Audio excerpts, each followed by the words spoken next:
إن الحمد لله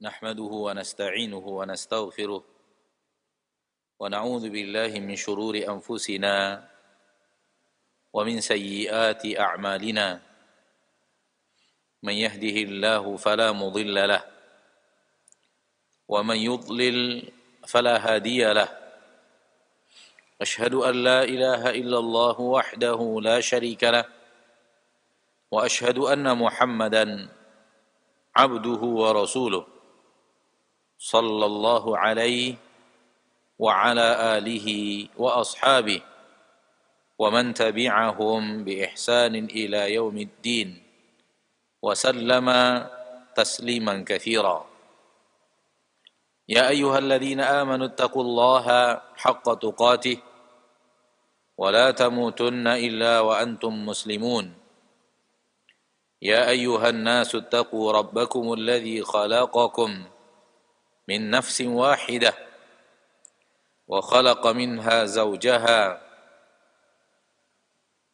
وبث منهما رجالا كثيرا ونساء واتقوا الله الذي تساءلون به والأرحام إن الله كان عليكم رقيبا يا أيها الذين آمنوا اتقوا الله وقولوا قولا سديدا يصلح لكم أعمالكم ويغفر لكم ذنوبكم ومن يطع الله ورسوله فقد فاز فوزا عظيما أما بعد فإن أصدق الحديث كتاب الله وخير الهدي هدي محمد صلى الله عليه وسلم وشر الأمور محدثاتها فإن كل محدثة بدعة وكل بدعة ضلالة وكل ضلالة في النار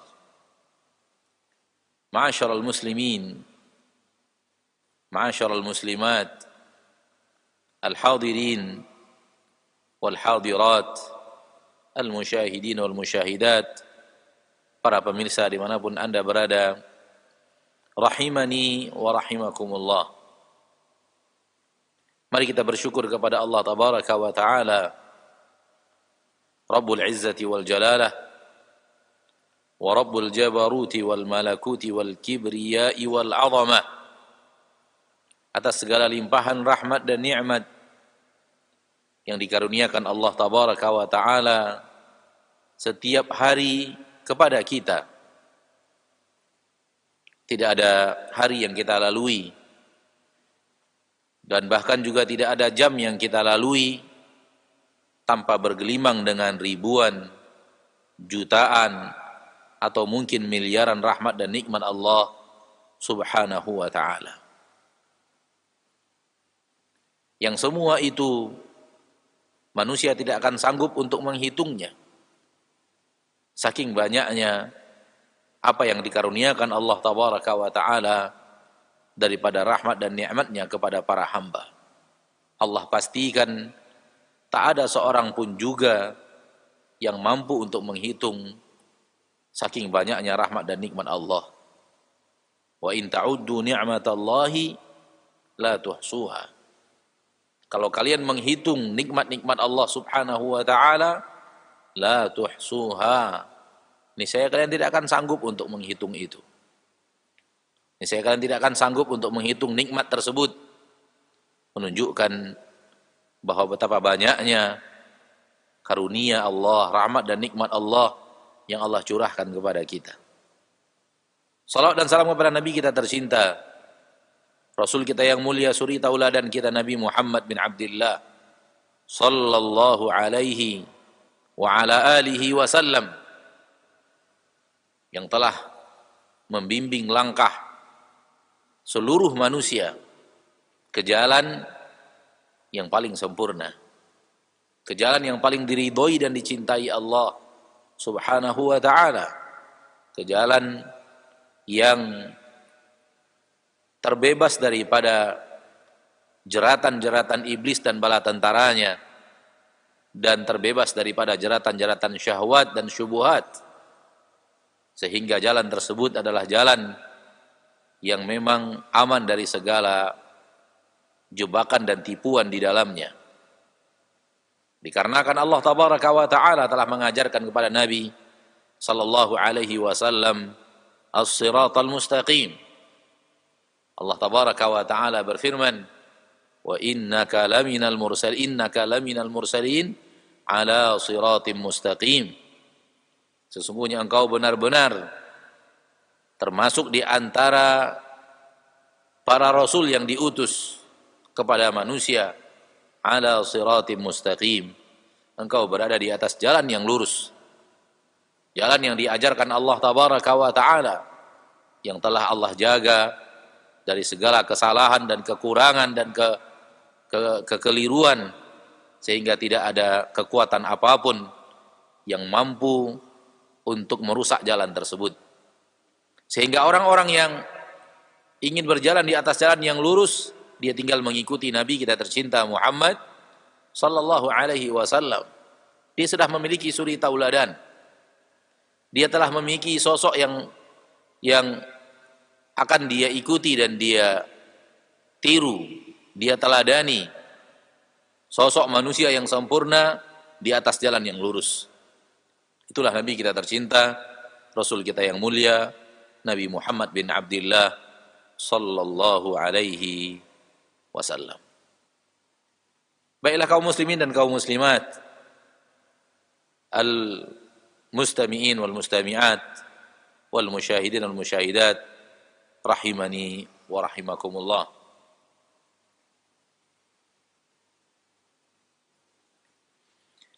Pada pertemuan kali ini, di majlis yang di dalamnya kita mempelajari Kitabul Ilm dari kitab Sahihil Bukhari, pada pagi hari yang berbahagia ini kita memasuki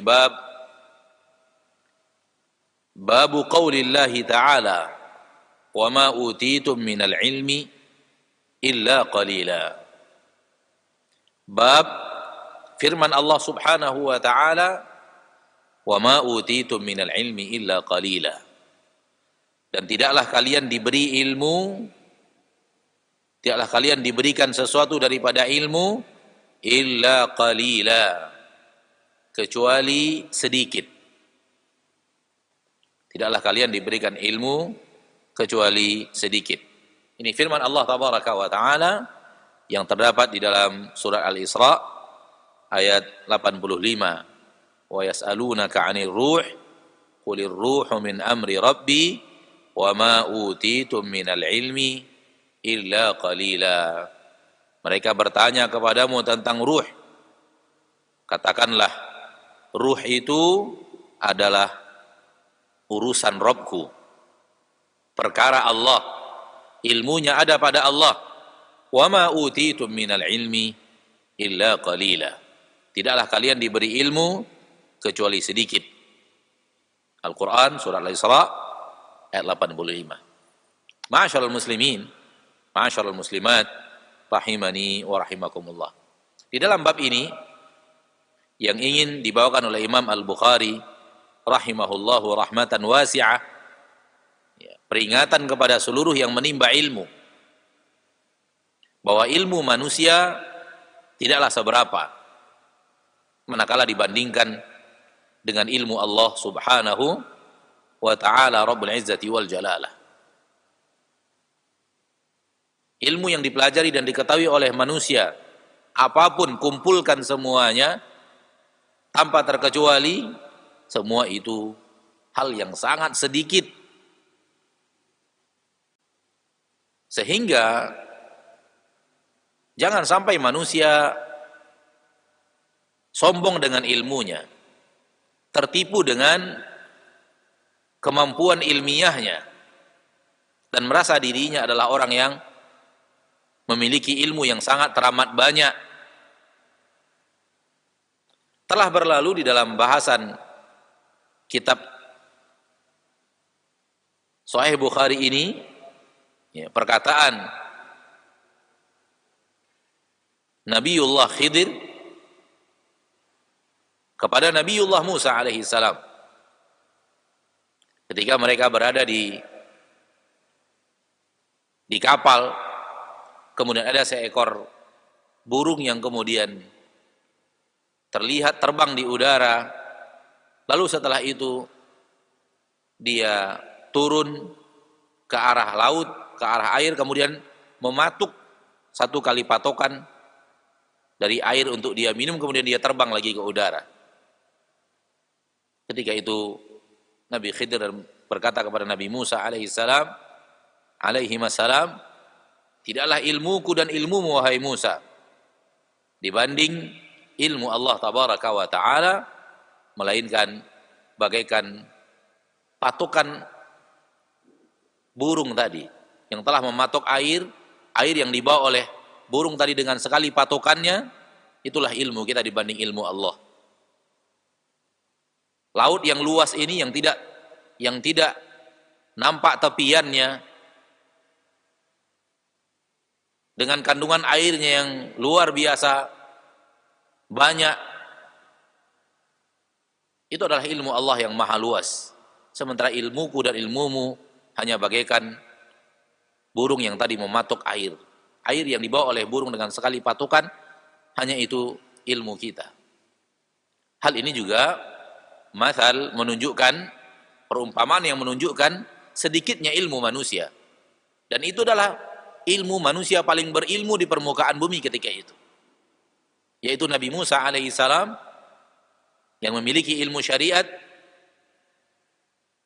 wahyu yang Allah wahyukan kepadanya, bahkan diberikan kitab yang terbaik di antara kitab yang terbaik, yaitu Taurat, dan diberikan ilmu syariat sehingga menjadi orang yang paling berilmu pada zaman itu, ditambah dengan Nabi Khidir yang diberikan oleh Allah khususiyah, kelebihan ilmu yang tidak Allah berikan kepada Nabi Musa alaihi salatu wassalam. Dan mereka sedang berdua berkumpul, artinya berkumpul dua penduduk bumi yang ahli ilmu. Yang mana ilmu kita sekarang ini tidak ada apa-apanya dibanding ilmu Nabi Musa dan Nabi Khidir. Mereka adalah waliullah, wali Allah di permukaan bumi, yang mendapatkan wahyu dari Allah Rabbul Izzati wal Jalalah. Dan Allah selalu menjadikan walinya adalah orang yang paling berilmu di permukaan bumi, yang paling mengerti, yang paling faham, yang paling pintar di permukaan bumi. Itu yang akan Allah jadikan walinya, Allah jadikan nabinya subhanahu wa ta'ala. Sekarang berkumpul dua orang nabi, dan salah satunya adalah Rasul, yaitu Musa sallallahu alaihi wasallam. Akan tapi lihat bagaimana Nabi Khidir mendidik kita bahwa ilmu kita berdua wahai Musa hanyalah secuil. Hal ini sesuai dengan tema yang dibawa pada bab yang dibawa pada kesempatan yang berbahagia ini, yang kita pelajari pada kesempatan yang berbahagia ini, wa ma utitum minal ilmi illa qalila. Para ulama terdahulu menasihati para penuntut ilmu untuk rajin menimba ilmu dan bersemangat memberikan yang terbaik dari waktu, keseriusan, rajin. Mereka mengatakan, a'til ilma kullak yu'tika ba'dah. A'til ilma kullak. Berikan kepada ilmu segenap kemampuanmu, segenap usaha, segenap upaya, segenap semangat, segenap tingkat rajin, segenap waktu. Berikan maksimal kepada ilmu. Disuruh kita untuk melakukan hal yang luar biasa, optimal di dalam menimba ilmu, memberikan sesuatu untuk ilmu, keseriusan, semangat, rajin, waktu, sempurnakan untuk diberikan kepada ilmu.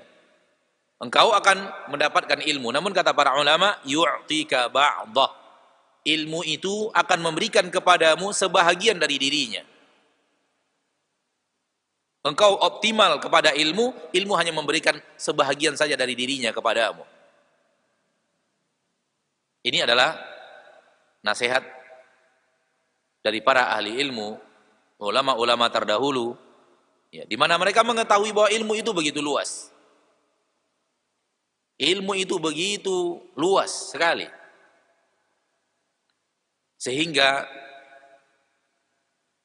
hal yang aneh apabila orang mengira dirinya adalah ahli dan mulai kemudian datang kesombongan dengan keahliannya, atau bahkan justru mengikrarkan dirinya sebagai pakar dan ahli. Imam Abdullah Ibn al-Mubarak al-Marwazi rahimahullah rahmatan wasi'ah, seorang ulama tabi'in, salah satu imam ahli sunnah wal jamaah di zamannya, yang terkenal dengan biografinya yang luar biasa, akhlaknya yang luar biasa, ibadahnya yang luar biasa, sehingga biografi hidupnya menyamai biografi hidup para sahabat, sehingga sebahagian sahabat Nabi SAW yang bertemu dengan Abdullah bin Mubarak al-Marwazi radhiyallahu ta'ala rahimahullah rahmatan wasi'ah, berkata kepada Imam Abdullah bin Mubarak al-Marwazi, "Lau ra'aka Rasulullah sallallahu alaihi wasallam la ahabbak." Sekiranya Rasul bertemu denganmu, wahai Abdullah, sekiranya Rasul bertemu denganmu, engkau tidak bertemu dengan Rasul, namun sekiranya Rasul bertemu denganmu, la ahabbak, niscaya Rasul itu akan mencintaimu. Kata para sahabat kepada Abdullah bin Mubarak, karena berkumpul kepada di diri beliau kemuliaan yang beraneka ragam. Imam Hafidh Ibnu Hajar ketika membuat biografi Abdullah bin Mubarak al-Marwazi mengatakan, jumi'at fihi jami'u khisalil khair. Telah dikumpulkan pada diri Abdullah ibn Mubarak al-Marwazi jami'u khisalil khair, seluruh sifat-sifat kebaikan. Beliau ahli ilmu, beliau ahli ibadah, beliau ahli jihad, beliau ahli infak dan sedekah. Kalau ditanya ilmu, maka Abdullah bin Mubarak al-Marwazi adalah ahlinya. Ditanya ibadah, maka beliau adalah ahli ibadahnya. Ditanya tentang infak dan sedekah, beliau adalah seorang saudagar besar yang rajin menginfakkan hartanya di jalan Allah untuk kaum muslimin dan muslimat yang membutuhkan.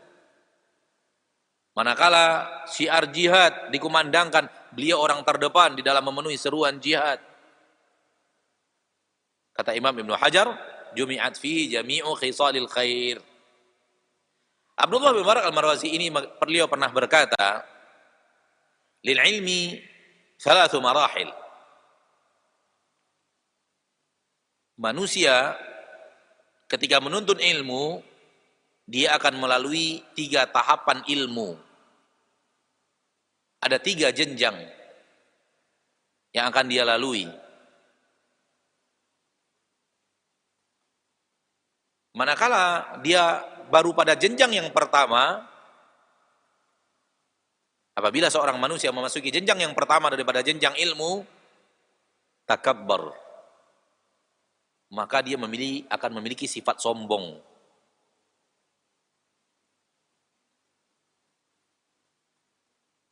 Ada mendominasi di dalam dirinya keangkuhan.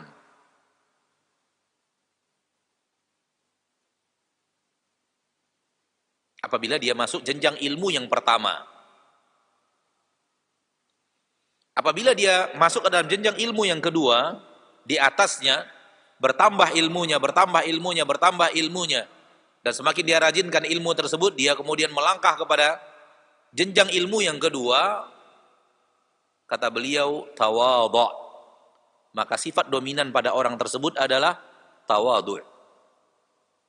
Dia akan menjadi orang yang tawadhu'. Orang yang tidak pernah meninggi. Orang yang rendah hati. tidak pernah menyombongkan diri, tidak pernah merasa diri berlebih daripada orang lain.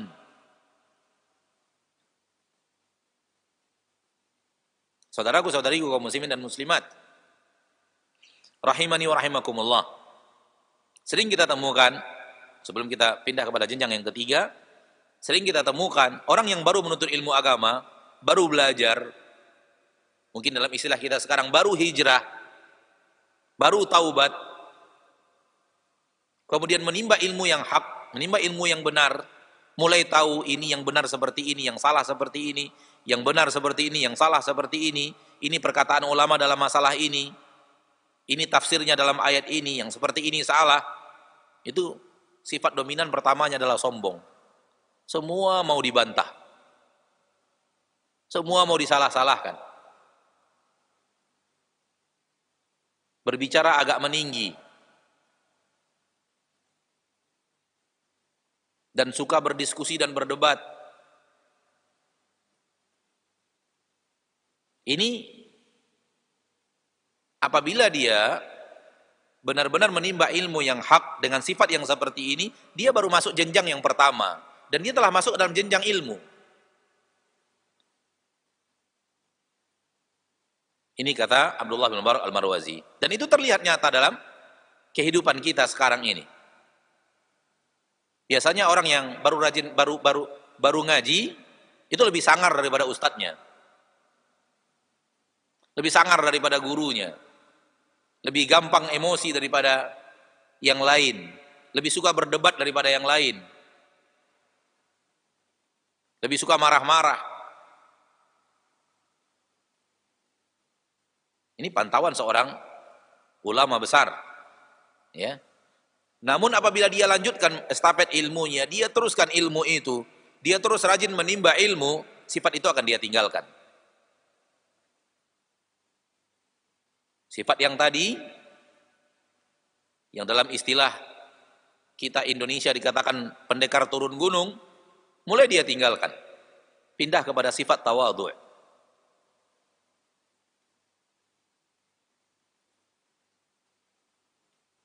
Dia tidak lagi ada keinginan untuk berdebat, tidak ingin dipuji,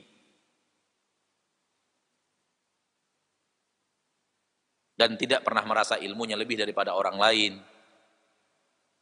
Kalau di majelis, kalau masih ada orang lain yang berbicara, dipersilakan orang lain untuk berbicara. Kalau dapat, dia jangan mengeluarkan pendapat, dan begitu seterusnya. Ilmu tidak dinisbatkan kepada dirinya. Kebaikan yang besar dikerjakan tidak dianggap sebagai sesuatu yang dia harus dipuji karenanya. Namun dia khawatir itu amalan tidak diterima oleh Allah, sehingga lebih banyak diam, lebih banyak memohon dari Allah Tabaraka wa Ta'ala agar ibadahnya diterima, amalannya diterima. Ini apabila dia telah semakin rajin belajar dan masuk kepada jenjang ilmu yang kedua. Kata beliau melanjutkan, apabila dia masuk kepada jenjang ilmu yang ketiga, semakin dalam belajar ilmu agama Allah, semakin banyak ilmu tentang agama Allah, semakin luas pengetahuan tentang agama Allah, semakin rajin menimba ilmu dari para ulama, semakin luas istitla' kitab-kitab para ulama, membaca buku-buku para ahli ilmu. Kata beliau, kalau masuk kepada jenjang ilmu yang ketiga, alima annahu la ya'lamu syai'a. Ketika itu dia sadar bahwa dia tidak tahu apa-apa. Maka matafu al-akhir min matafil ilm, bahagian terakhir, ya, estafet terakhir daripada estafet ilmu, manusia menyadari ketidaktahuannya. Manusia menyadari kejahilannya. Manusia mengetahui bahwa dia tidak tahu apa-apa. Saking luasnya ilmu itu.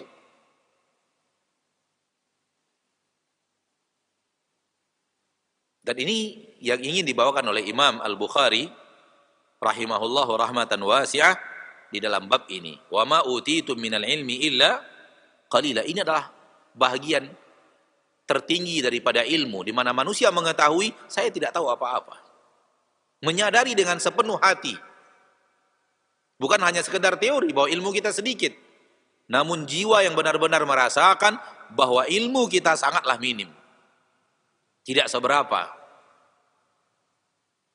Yang tidak kita ketahui jauh lebih banyak daripada apa yang kita ketahui.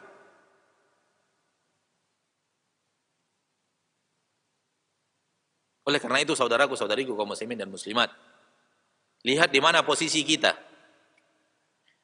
Manakala posisi kita masih sombong dengan ilmu yang kita pelajari, dengan ayat Al-Quran yang sebahagiannya kita hafal, dengan ilmu tafsir yang sebagiannya kita pelajari, ilmu hadis yang sebagiannya kita pelajari, ilmu kaidah-kaidah fikih yang sebagiannya kita pelajari, lalu dengan itu kita membusungkan dada di tengah manusia, itu masih masuk estafet pertama daripada estafet ilmu. Estafet paling bawah, awam orang-orang yang berilmu, sudah mulai masuk ke dalam ilmu, sudah masuk ke dalam pengetahuan syariat, akan tapi masih di bagian dasarnya. Sehingga timbul sifat sombong. Sombong kepada orang yang tidak belajar, sombong kepada keluarga, sombong kepada tetangga, sahabat. Nah, belajarlah terus. Lanjutkan lagi. Dalami lagi agama Allah. Baca lagi kitab-kitab para ulama. Kita ketika membaca kitab Ibnu Katsir saja, daripada kitab tafsir, kita heran lihat Ibnu Katsir menukilkan riwayat demi riwayat, riwayat demi riwayat pakai sanad. Yang satu sanad itu tidak kita kuasai.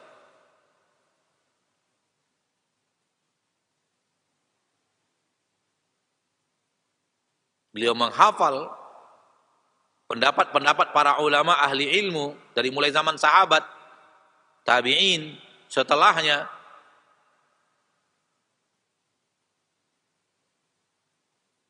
Dan mampu menukilkan dengan hafalannya, ini pendapat fulan, ini riwayatnya, ini pendapat fulan, ini riwayatnya.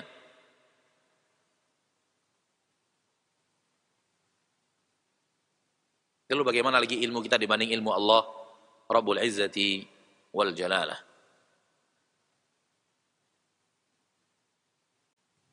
Sadari selalu bahwa sebanyak apapun kita belajar ilmu agama, tetap saja ilmu kita sedikit, minim. Jangankan dibanding ilmu Allah, dibanding ilmu ahli ilmu yang ada di zaman kita sekarang ini, ya, maka sungguh tidak ada apa-apanya. Salah seorang murid daripada Syekh Muhammad Nasiruddin Albani rahimahullah, di dalam salah satu pernyataan beliau yang kita dengar melalui rekaman yang ada pada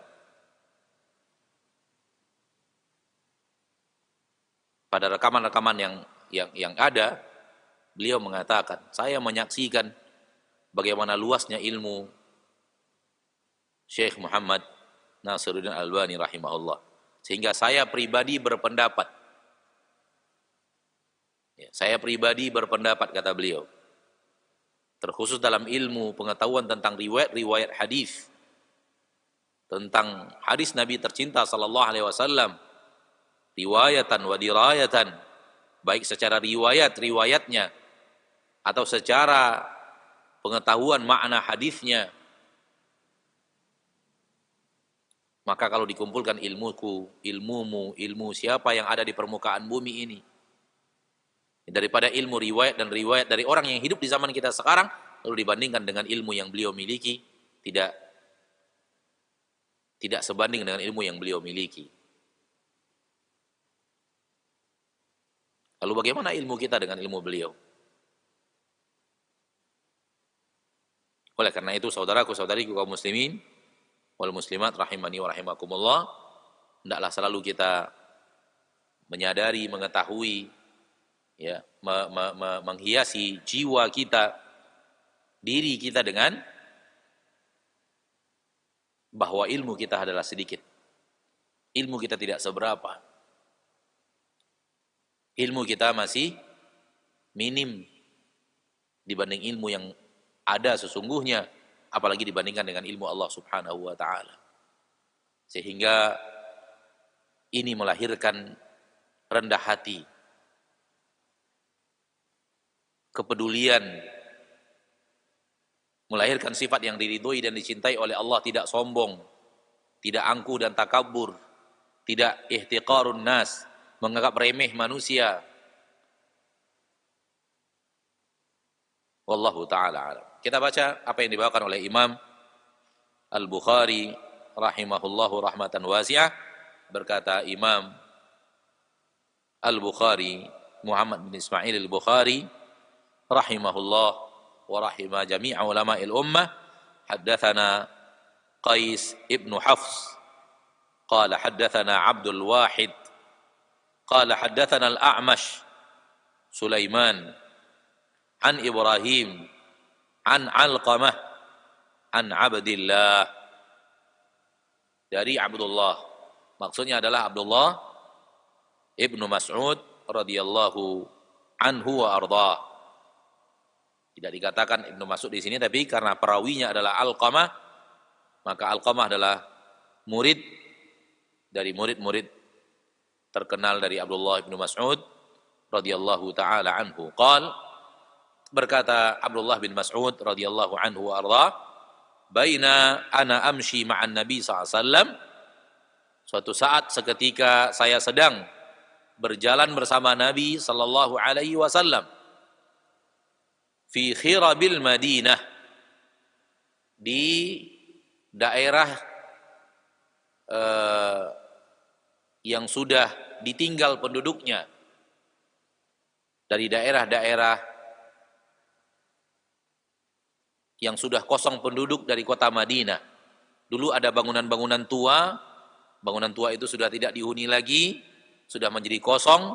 Itu yang dimaksud dengan khirab, lawan daripada sebuah tempat yang dihuni oleh penduduknya dan terjadi gerakan kehidupan di sana, ya, terjadi pemukiman dan ada orang-orang yang menghuni tempat tersebut.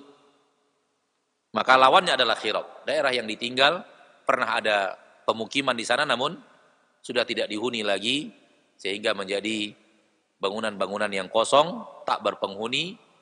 Itu yang disebut dengan khirab. Suatu hari kami sedang dalam kondisi berada bersama Nabi di tempat yang seperti itu di kota Madinah.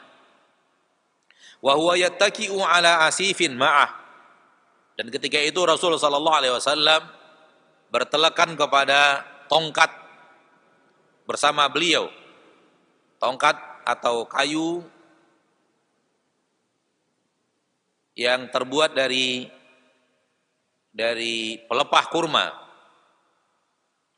Famarra binafarin minal yahud. Maka Nabi SAW berpapasan dengan sekelompok orang daripada Yahud, kaum Yahudi. Faqala ba'duhum li ba'din. Maka kaum Yahudi itu, sebahagian mereka berkata kepada sebahagian yang lain, saluhu anir ruh. Tanya Muhammad tentang ruh. Tanya dia, yaitu kepada Nabi Muhammad SAW, tanya dia tentang ruh. Wa qala ba'duhum, dan berkata sebahagian yang lain, la tas'aluh, jangan tanya kepadanya tentang ruh itu. La yaji'u fihi bi syai'in takrahuna, agar tidak datang dalam masalah ini sesuatu yang akan tidak kalian sukai. Jangan tanya dia, agar dia tidak membawa sesuatu jawaban yang akhirnya tidak membuat kalian suka tentang jawaban itu. Faqala ba'duhum, namun sebagian mereka akhirnya berkata, la nas'alannah, aku akan tanya dia. Kami akan benar-benar tanya kepadanya. Faqama rajulun minhum, salah satu di antara mereka akhirnya berdiri. Faqala ya Abul Qasim.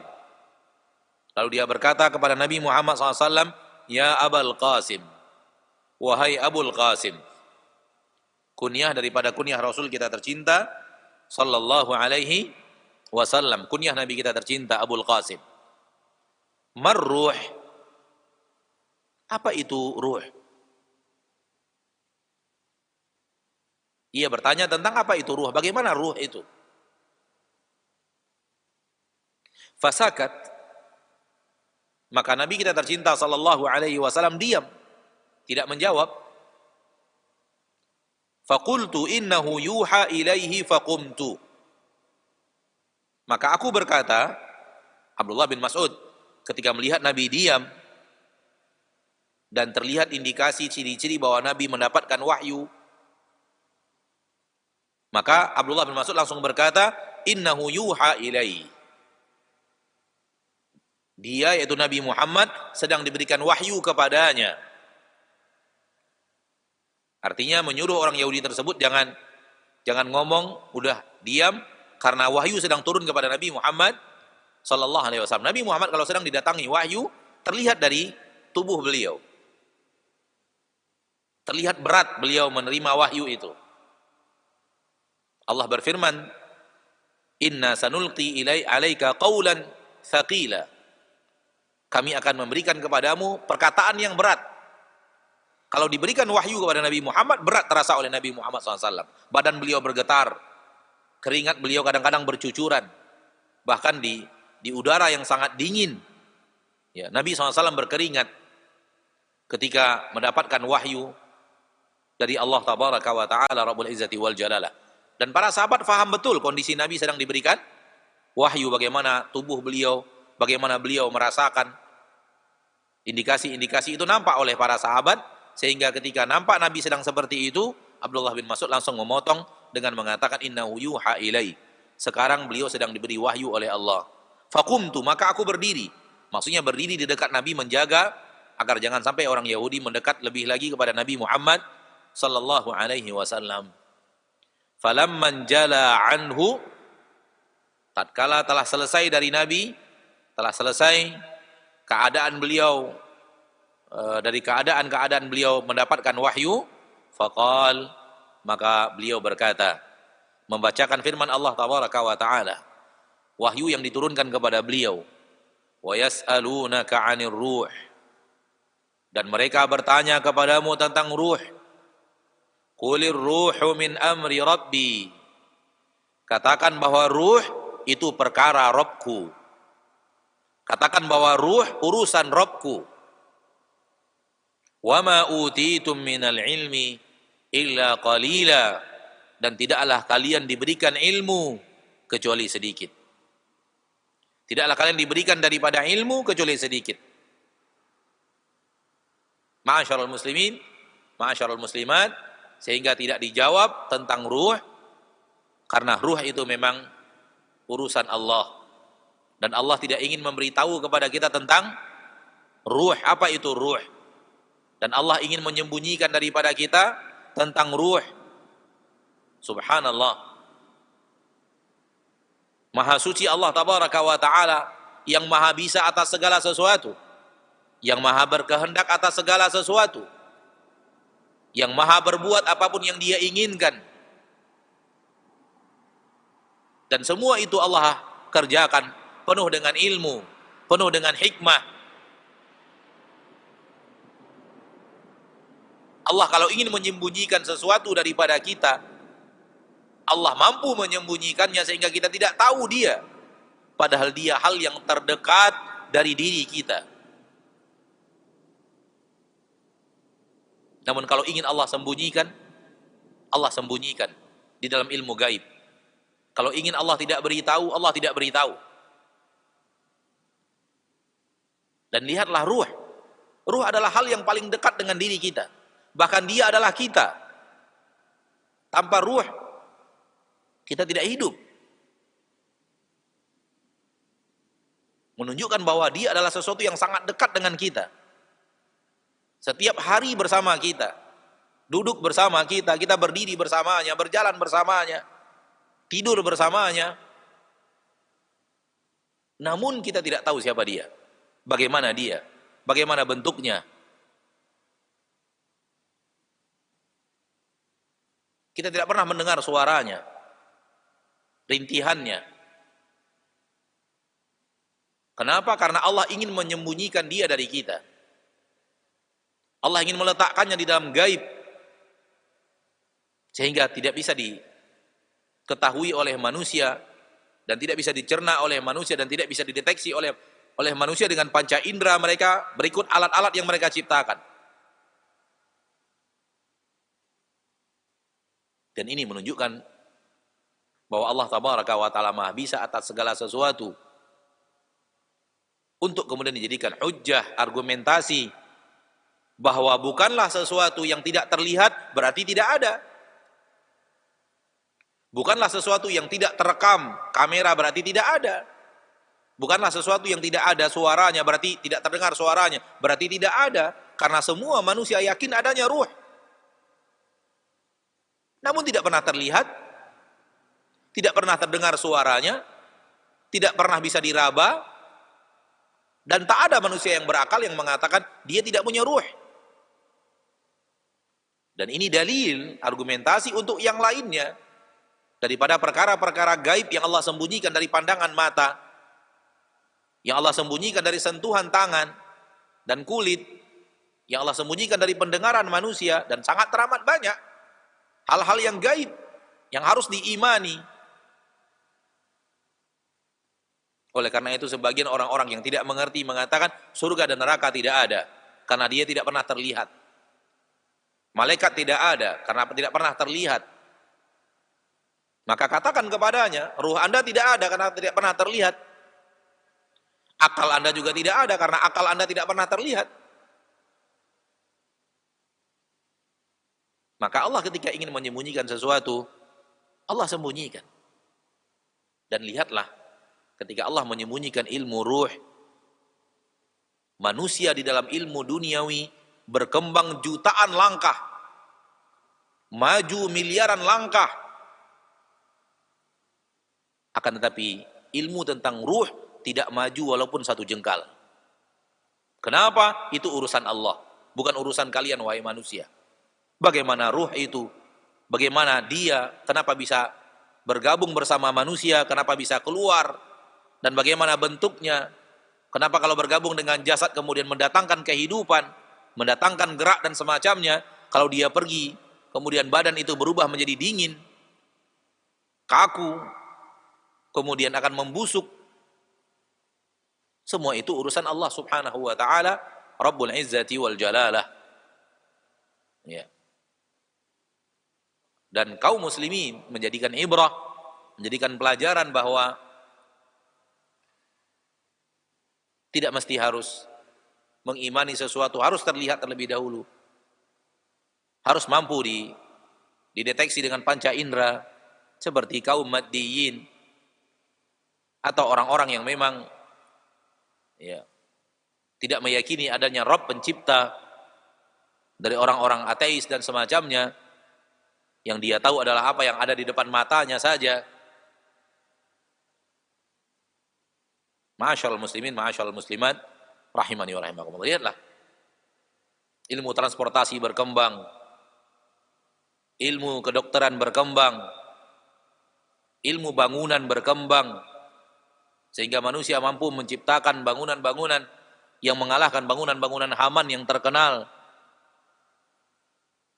Dan akan terus berkembang biiznillahi jalla wa'ala, karena manusia rakus akan pertumbuhan dan perkembangan. Akan tetapi ketika hal ini sudah Allah nyatakan, ini urusan Allah bukan urusan kalian, dia tidak berkembang walau satu jengkal pun. Karena Allah Tabaraka wa Ta'ala menyembunyikannya. Ma'asyiral muslimin, ma'asyiral muslimat, rahimani wa rahimakumullah. Mungkin sampai di sini secara materi bahasan kita pada kesempatan yang berbahagia ini, ya. Semoga apa yang bisa kita bahas pada kesempatan yang berbahagia ini dari materi dari kitab Al-Ilm dari Sahih Al-Bukhari bermanfaat. Dan sekali lagi bahwa Allah tabaraka wa ta'ala dialah yang maha mengetahui segala sesuatu, dan Allah tabaraka wa ta'ala memberikan kepada manusia ilmu sesuai dengan yang Allah inginkan, dan apa yang Allah berikan kepada manusia sangatlah teramat sedikit dibanding ilmu Allah subhanahu wa ta'ala Rabbul Izzati wal Jalalah. Dan ilmu yang sedikit itu pun sedikit pula yang kita dapatkan. Dari ilmu sedikit yang diberitahu oleh Allah kepada manusia, para nabi mengambil jatah yang sangat banyak, para rasul mengambil jatah yang sangat banyak, diikuti setelahnya oleh para ulama ahli ilmu di zaman beliau, setelahnya dan setelahnya. Dan ketika sampai kepada kita, ilmu itu sangatlah sangat sedikit. Oleh karena itu, jangan sampai kita merasa ahli, kita merasa pandai, piawai, apalagi merasa kitalah yang terbaik. Ya, ketahuilah bahwa ilmu kita sangatlah teramat sedikit. Jangan sombong dengan ilmu yang kita miliki, jangan sombong dengan hafalan yang ada, jangan sombong dengan pengetahuan yang ada. Dan Allah tabaraka wa ta'ala turunkan kepada kita ilmu untuk tawadhu', agar kita merendahkan hati kita, menjadi orang-orang yang dicintai Allah, memiliki sifat rendah hati, sebagaimana yang Allah katakan di dalam Al-Quran, wa ibadur rahman alladzina yamshuna 'alal ardi hauna. Dan hamba-hamba Allah adalah orang yang ketika berjalan di permukaan bumi, berjalan dalam keadaan hauna, rendah hati, tidak sombong, tawadhu'. Ini yang dicintai oleh Allah Rabbul Izzati wal Jalalah. Baik, waktu yang tersisa kita gunakan untuk menjawab pertanyaan sekiranya kaum muslimin wal muslimat, al-hadirin wal hadirat di majelis yang berbahagia ini memiliki pertanyaan baik yang berhubungan dengan materi atau ada pertanyaan lain di luar materi. Insyaallah kalau kita ada ilmunya tentang itu kita akan jawab. Kalau kita tidak ada ilmunya, kita kembalikan kepada Allah yang maha berilmu dengan mengatakan Allahu a'lam. Pertanyaan pertama, jika dahulu kala kita melaksanakan ibadah haji tidak sesuai dengan tuntunan sunnah Rasulullah SAW karena belum mempelajari ilmunya, sehingga banyak melakukan hal yang bid'ah ketika melaksanakan ibadah haji. Sekarang setelah menyadarinya dan mempelajarinya, apa yang harus dilakukan agar ibadah haji tersebut, yang banyak kesalahan tersebut, bisa menjadi ibadah yang diterima Allah dan diampuni dosa-dosa kita? Kalau setelah selesai kita melaksanakan ibadah haji di masa lalu, dan ketika kita melaksanakan ibadah haji di masa lalu sesuai dengan ilmu kita pada waktu itu, saya yakin dan percaya kita juga menimba ilmu tentang melaksanakan ibadah haji, namun sesuai dengan yang Allah mudahkan ketika itu, dengan pemateri-pemateri ilmu manasik haji yang Allah mudahkan ketika itu. Bukan berarti tidak belajar ilmunya juga ya, karena kita tahu jemaah haji yang berangkat melaksanakan ibadah haji ke tanah suci di Indonesia ada pelajaran-pelajaran manasik hajinya, ada materi-materi manasik hajinya, bahkan ya, pertemuan, beberapa kali pertemuan dalam manasik haji. Namun qadar Allah sampai di situ ilmu kita, dan tidak mendapatkan taufik dari Allah untuk bertemu dengan orang yang mengajarkan kepada kita bagaimana cara manasik hajinya Rasul kita tercinta Muhammad sallallahu alaihi wasallam. Dan sekarang seperti yang tadi ditanyakan, sekarang kita sudah belajar begini ternyata manasik haji yang benar. Ternyata ada kesalahan dari kesalahan kita. Ya. Kita lihat, kalau kesalahan itu melanggar wajib-wajib haji,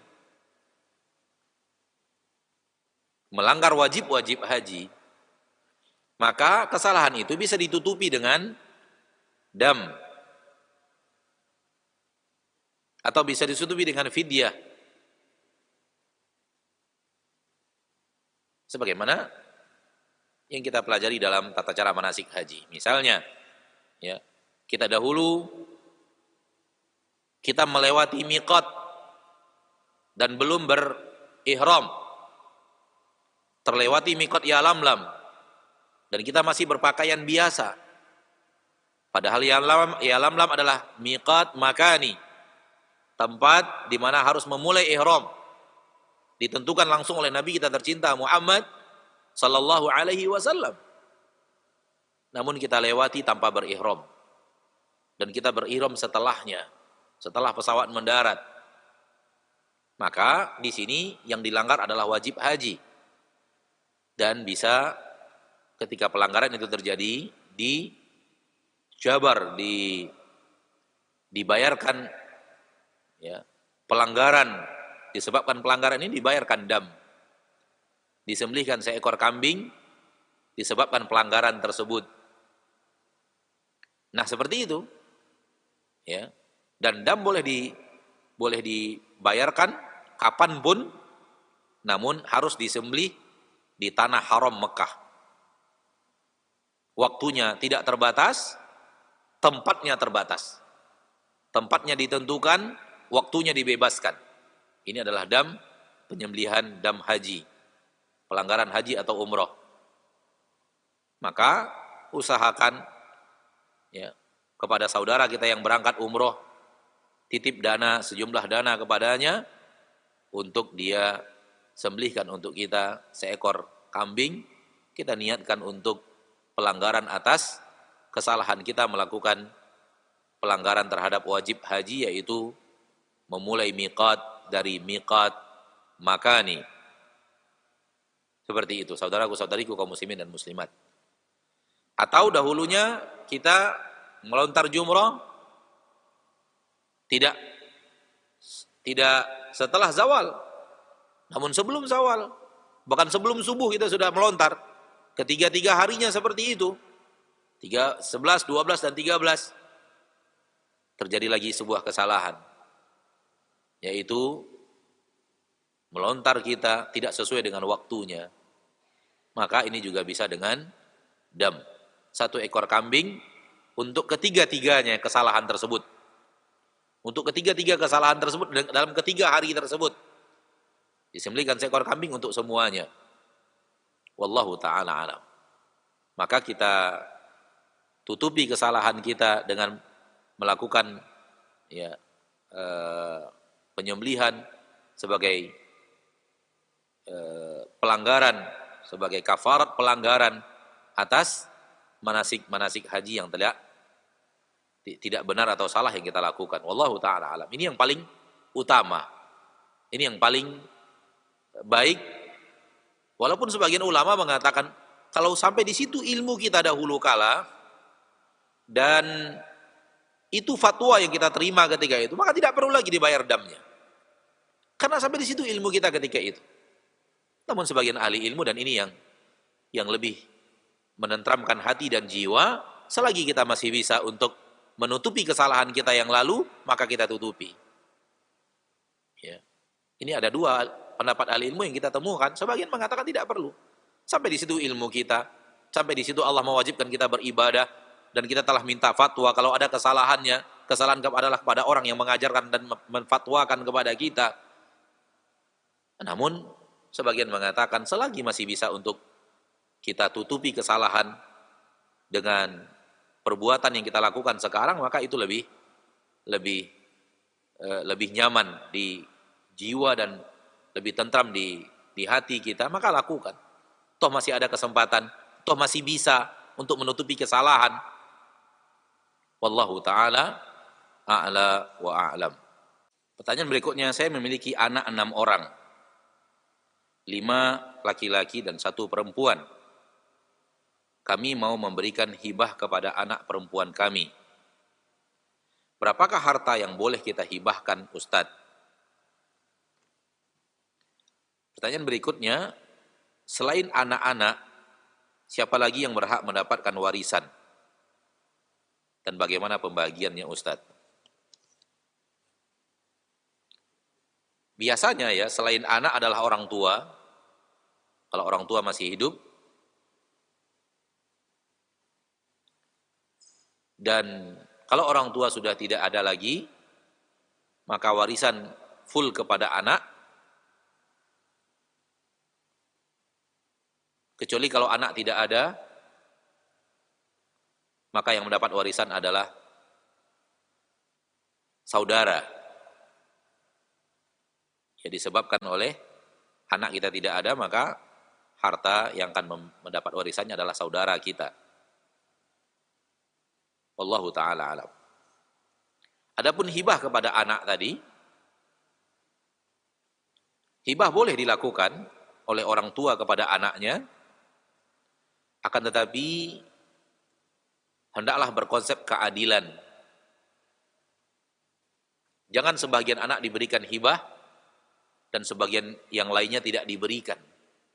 Ini pernah terjadi di zaman Rasul kita tercinta Muhammad sallallahu alaihi wasallam.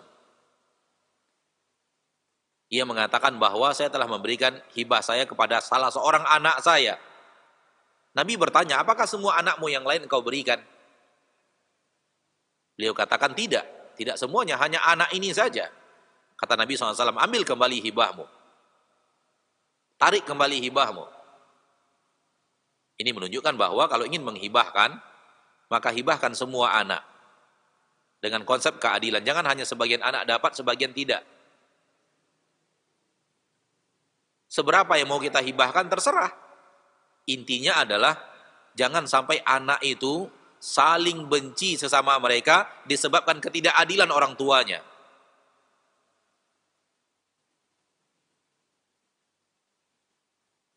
Yang satu diberikan 500 juta, yang satunya diberikan 30 juta misalnya. Sehingga yang mendapatkan 30 juta benci kepada saudaranya yang dapat 500 juta dari orang tuanya.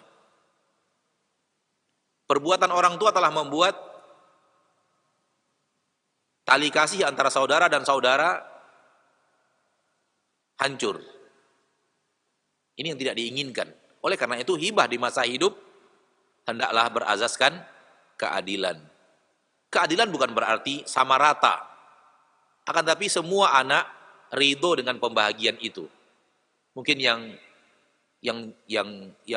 hidupnya sekarang agak susah diberikan agak lebih daripada yang lain, tapi yang lain setuju, ridho dengan cara pembahagian kita, sehingga tidak menimbulkan ya saling adanya kecemburuan di tengah-tengah mereka disebabkan ketidakadilan orang tuanya dalam memberi. Dan hibah kepada anak itu tidak boleh pakai catatan kaki.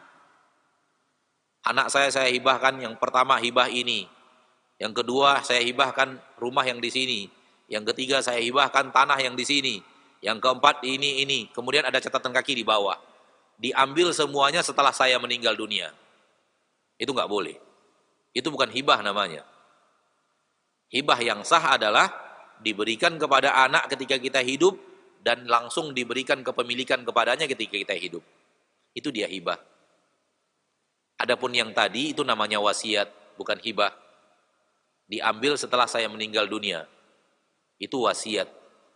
Dan wasiat untuk ahli waris tidak laku, tidak boleh. Nabi SAW mengatakan, la wasiyat li waris. Tidak boleh memberikan wasiat kepada ahli waris. Yang akan mendapatkan harta waris tidak boleh dapat wasiat. Maka kalau ingin memberikan hibah kepada anak di dunia ini boleh. Sekarang ini sebelum kita meninggal boleh. Bahkan habis pun harta kita dihibahkan kepada anak boleh. Tetapi jaga konsep keadilan dan jangan pakai catatan kaki, ambil setelah ayah dan ibu meninggal. Pertanyaan berikutnya, saat pernikahan, mahar yang diberikan adalah berupa sebentuk emas. Pertanyaannya, bolehkah penyerahannya kepada wanita saat ijab qabul hanya duplikatnya saja? Karena takut hilang saat sibuk-sibuk di acara pernikahan tersebut. Yang penting sudah diserahkan. Kalau ingin diserahkan dalam masa akad, di masa akad, ya, kalau ingin diserahkan di masa akad, pada saat itu juga, maka jangan bohong-bohongan. Jangan duplikatnya saja atau fotonya saja misalnya. Ya. Kalau ingin diserahkan pada saat transaksi, pada saat akad, maka serahkan pada saat akad. Bila perlu setelah diserahkan langsung simpan di safety box. Kalau tidak ingin hilang. Ya, yang penting diserahkan. Tapi jangan pakai rekayasa bohong-bohongan. Apakah keponakan laki-laki namun dari hasil zina mahram bagi saya? Yang bertanya akhwat ya. Bertanya tentang anak dari saudaranya tapi hasil zina. Apakah mahram? Jawabannya tidak. Jawabannya tidak mahram. Kenapa? Karena secara syariat batal nasabnya. Batal pertalian nasabnya. Disebabkan karena tidak sah secara syariat. Wallahu ta'ala alam. Pertanyaan terakhir. Apakah dibenarkan sikap kita memboikot produk-produk negara yang pemimpinnya menghina Nabi kita? Kalau ingin kita tidak membeli karena kebencian kita terhadap apa yang dia lakukan, silahkan. Dan kalau seorang pemimpin sebuah negara ingin melakukan itu dan memerintahkan rakyatnya untuk tidak membeli, maka silahkan. Aksi untuk membuat jera mereka yang menghina Nabi kita tercinta Muhammad SAW. Ya. Namun suatu hal yang harus kita ketahui bahwa bukanlah haram. Seperti sekarang yang beredar bahwa fulan telah menghina Nabi kita dengan karikatur dan semacamnya, atau izinnya untuk karikatur Nabi kita tercinta SAW, lalu kemudian ada sebuah produk dari negaranya, kita beli di Barung, dan perusahaan besar itu milik perusahaan besar dari negaranya, bukan berarti haram kita minum, disebabkan pemimpin negara tersebut melakukan aksi tersebut. Namun kalau umat Islam tidak ingin membeli produk tersebut, apalagi ada seruan dari pemimpin di negara itu, ya, seperti salah seorang dari pemimpin di negara, dia seru rakyatnya untuk tidak membeli, untuk memboikot, maka itu kebijaksanaan. Wallahu ta'ala alam. Namun soal keharaman itu kembali kepada dua poin. Poin yang pertama adalah apakah bendanya halal. Poin yang kedua adalah apakah cara mendapatkannya halal. Kalau bendanya halal, kemudian cara mendapatkannya halal, maka benda itu adalah halal untuk dipakai, atau halal untuk dimakan atau diminum, walaupun berasal dari sebuah negara yang pemimpinnya melakukan aksi yang sangat kita benci. Ya, dan kita membenci perbuatannya, dan membenci orangnya, pelakunya. Ya, akan tetapi itu tidak berbuah kepada haramnya. Ya. Soal kemudian kita tidak mau membeli, boleh, silahkan. Wallahu ta'ala alam. Sampai di sini pertemuan kita pada kesempatan yang berbahagia ini. Semoga Allah tabaraka wa ta'ala Rabbul Izzati wal Jalalah menjadikan kita hamba-hamba yang senantiasa berusaha untuk hidup di permukaan bumi penuh dengan tawadhu dan menjauhi sifat sombong. Karena sifat sombong adalah sifat yang sangat dibenci oleh Allah untuk manusia. Sifat sombong adalah sifat dominan iblis yang dilaknat oleh Allah Subhanahu wa ta'ala Rabbul Izzati wal Jalalah. Subhanakallahumma wa bihamdik, asyhadu an la ilaha illa anta, astaghfiruka wa atubu ilaik. Wassalamualaikum warahmatullahi wabarakatuh.